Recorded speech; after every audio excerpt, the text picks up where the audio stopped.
Allahumma salli wa sallim wa barik alaihi. Ini kita bahas tentang syafaatul uzma yang Allah berikan kepada Nabi besar Muhammad sallallahu alaihi wasallam, yang disebutkan oleh Allah di dalam Al-Qur'an, asa yab'atsaka rabbuka maqaman mahmuda. Semoga Allah Subhanahu wa taala membangkitkan engkau di atas maqam yang terpuji. Itu dikatakan yang dimaksud dengan maqam terpuji adalah maqam yang dipuji oleh seluruh ciptaan Allah, baik yang muslim maupun yang kafir, dari yang awal hingga yang akhir.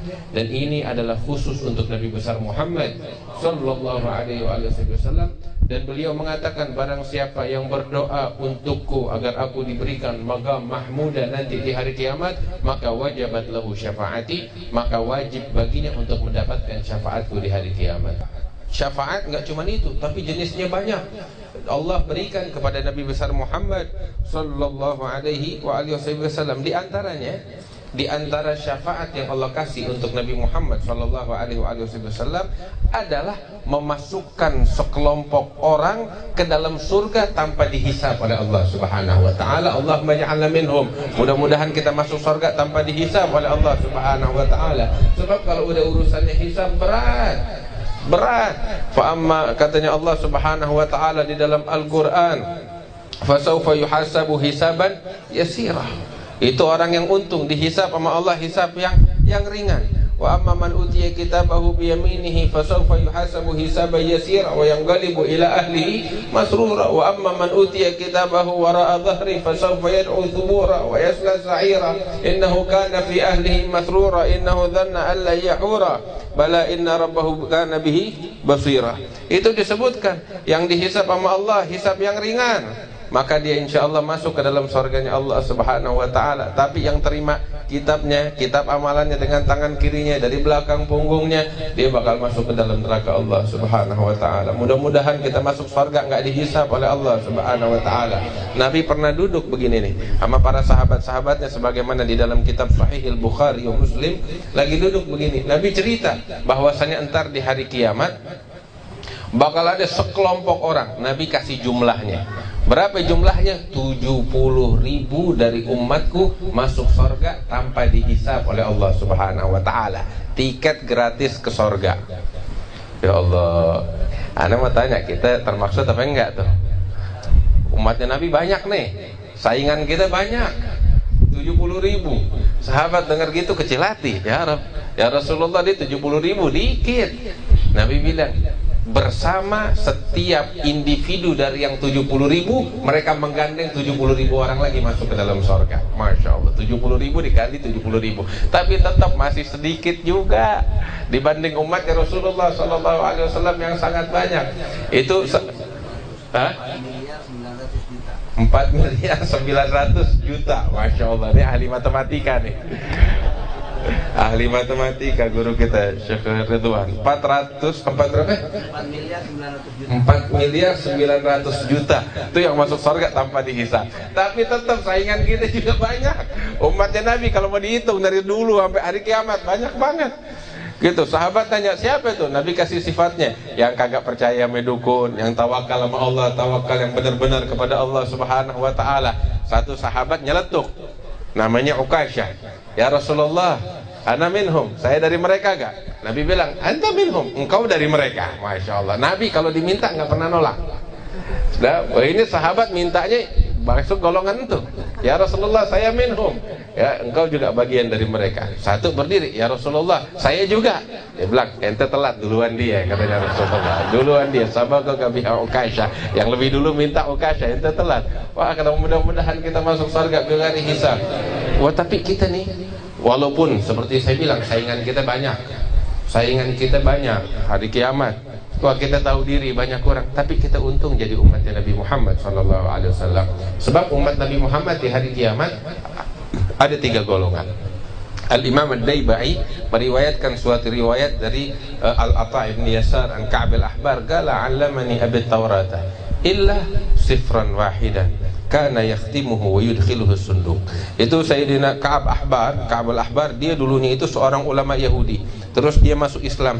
Dia cerita, waktu dulu ana masih anak-anak, masih belajar kitab suci Taurat sama ana punya abah. Diajarin segala apa yang ada di dalam kitab suci Taurat. Kecuali ada beberapa lembaran dari kitab suci Taurat enggak diajarkan oleh ayahku kepadaku, kata Sayyidina Ka'ab al-Ahbar. Saya bilang, ya abah, ajarkan. Enggak, disimpan itu lembaran oleh ayahnya ke dalam kotak penyimpanan. Sampai akhirnya ayahnya meninggal dunia. Begitu meninggal dunia, katanya Ka'ab al-Ahbar, saya penasaran, saya buka tuh kotak penyimpanan. Ternyata di situ lembaran-lembaran Taurat yang selama ini disimpan oleh ayahku. Fafihi nabiyyun yakhruju akhir zaman. Di situ disebutkan tentang nabi yang bakal datang di akhir zaman. Siapa dia? Nabi Muhammad sallallahu alaihi wasallam. Tertulis di dalam kitab suci Taurat, mauliduhu bi Makkah wa hijratuhu bil Madinah wa sultanuhu Syam. Tempat lahirnya di kota Mekah, tempat hijrahnya di kota Madinah, dan pengaruhnya sampai ke negeri Syam. Sampai sifatnya secara terperinci disebutkan, yaqussu sya'rahu wa yataziru ala wasati. Beliau itu rambutnya kadang pendek, kadang pertengahan, kadang sampai panjang. Sifat rambutnya disebutkan dalam kitab suci Taurat. Bentuk sarungnya juga, Nabi pakai kain sarungnya bagaimana? Disebutkan dalam kitab suci Taurat. Sebagaimana dinyatakan, yakunu khairal anbiya wa ummatuhu khairal umam. Dia bakal menjadi sebaik-baiknya Nabi dan umatnya menjadi sebaik-baiknya umat. Alhamdulillah, kita umatnya siapa? Umatnya Muhammad sallallahu alaihi wasallam. Busyra lana ma'syaral Islam, inna lana minal inayati ruknan ghaira munhadimi. Lamma da'allahu da'ina li ta'atihi bi akramir rusli kunna akramal umami. Kita jadi sebaik-baiknya umat. Ente pesan sama Allah? Kagak. Tapi kita jadi sebaik-baiknya umat berkat Muhammad Rasulullah sallallahu alaihi wasallam. Alhamdulillah, itu sampai disebutkan sifatnya Nabi dan sifat umatnya. Ini sifatnya kita. Cuman kita udah memiliki ini sifat atau belum? Sebaik-baiknya umatnya sifatnya disebutkan dalam kitab suci Taurat, sebagaimana disebutkan di dalam kitab suci Al-Quran. Apa itu sifatnya umat Nabi Muhammad? Khairul uman yukabbiruna Allah Ta'ala ala kulli syaraf yasufuna fis salati kasufufihim fil kitab. Sifat mereka selalu menjadikan Allah di atas segala-galanya. Ada sifatnya umat Nabi Muhammad. Kita bagaimana? Allah di atas segala-galanya, apa dunia di atas segala-galanya, apa harta di atas segala-galanya, apa jabatan di atas segala-galanya, apa uang di atas segala-galanya. Sifat umat Nabi Muhammad, Allah di atas segala-galanya. Mereka nyatakan Allahu Akbar dari dalam lubuk hati mereka yang paling dalam. Nanti di hari kiamat tuh, tahu apa? Bendera Nabi Muhammad berkibar. Bukan cuman bendera Nabi Muhammad berkibar bukan dengan mereka orang-orang yang teriak-teriakan doang, tapi mengucapin la ilaha illallah bukan dari dalam hatinya. Hanya mereka, dengan mereka yang mengucapkan kalimat Allahu Akbar dari dalam lubuk hati mereka, bendera Nabi Muhammad bakal berkibar. Dalam hadis sahih Rasul sallallahu alaihi wasallam bilang bahwasanya nanti di akhir zaman bakal ada sekelompok umatku yang berjuang di jalan Allah Subhanahu wa taala. Mereka menenggelamkan suatu pulau yang dihuni oleh orang-orang kafir yang memerangi Nabi Muhammad dan syariatnya, itu ditenggelamkan oleh umat Nabi Muhammad dengan ucapan takbir. Mereka bertakbir dan tenggelam tuh pulau. Takbir yang bagaimana? Takbir kayak kita. Begitu Allahu Akbar, pikiran kita ke artis, ke sinetron, ke film. La wallah. Tapi takbir yang dari dalam lubuk hati yang paling dalam, Allah di atas segala-galanya. Imam Al-Haddad yang barusan qasidahnya dibawakan, ketika beliau lagi sholat dalam suatu sholat malamnya atau sholat fardunya, itu beliau takbir Allahu Akbar, mihrab depannya terbelah langsung. Ada Imam Al-Haddad. Ketika saya berziarah kemarin ke Hadramaut, itu yang jaga magam di sana, saya tanya, itu mihrab yang terbelah di mana? Gak ada dia tunjukin. Cuman udah masih dulu saya masih lihat itu belahannya. Sekarang udah dibagusin, ditutup sama marmer, tapi di belakangnya masih ada tuh belahannya. Waktu Imam Al-Haddad ketika bertakbir dalam sholatnya, Allahu Akbar, itu terbelah. Radhiyallahu anhu wa arda. Hada sifatnya umat Nabi Muhammad. Yukabbiruna Allah ala kulli syaraf yasufuna fis salati kasufufihim fil kitab. Sifat mereka menjalankan sholat 5 waktu berjamaah, barisan mereka rapi. Kita mau sholat berjamaah bagaimana? Jangan kita ini pecinta Nabi Muhammad yang demen maulid, sholatnya cuma di rumah doang, kagak sembahyang di masjid. Memalukan, kita malu. Kadang orang yang anti maulid rajin sembahyang di masjid. Kita sembahyang di masjid kagak pernah, sholat di rumah. Jangan. Kita nih yang lebih pantas memakmurkan masjid. Sebab Rasul sallallahu alaihi wasallam bilang, "Idza ra'aitumur rajula ya'tadul masajid fashhadu lahu bil iman."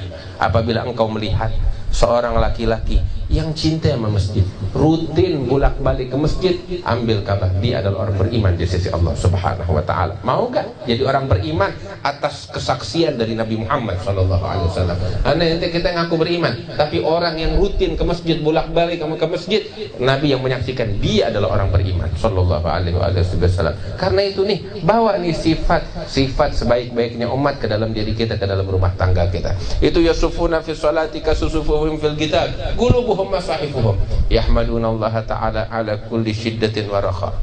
Terus di akhirat, ini sifat mereka di dunia. Sifat mereka di akhirat itu disebutkan, mereka di hari kiamat hanya menjadi 3 kelompok orang, 3 golongan. Apa itu 3 golongan? Thuluthun yadkhulunal jannata bighairi hisab. Sepertiga. Golongan pertama, mereka masuk surga tanpa dihisab oleh Allah Subhanahu wa taala. Wa thuluthun ya'tuna bidunubihim wa khatayahum fayaghfiru lahum. Kelompok yang kedua, mereka datang menghadap kepada Allah dengan membawa dosa yang sangat banyak, semuanya diampuni nama Allah Subhanahu wa taala, enggak dihitung lagi, masuk surga setelah diampuni nama Allah. Dan kelompok yang terakhir, datang menghadap kepada Allah dengan membawa dosa ka'amsalil jibal, bagaikan gunung yang besar. Allah ngelihat begitu bilang sama malaikat, "Ya malaikat, ayo hisab tuh umatku."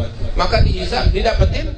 Katanya, "Ya Rab, wajadnahum asrafu ala anfusihim wa wajadna amalahum minadz dzunubi ka'amsalil jibal." Kami dapetin mereka di dunia hidup melenceng, berpaling, hidupnya foya-foya, hidupnya maksiat, enggak jalanin taat, dosa-dosa mereka bagaikan gunung-gunung besar. Mereka enggak punya apa-apa ngadap kepada engkau kecuali atu. Apa yang dipunya? Cuman la ilaha illallah Muhammad Rasulullah. Itu aja. Modalnya itu kalimat, selebihnya hancur lebur.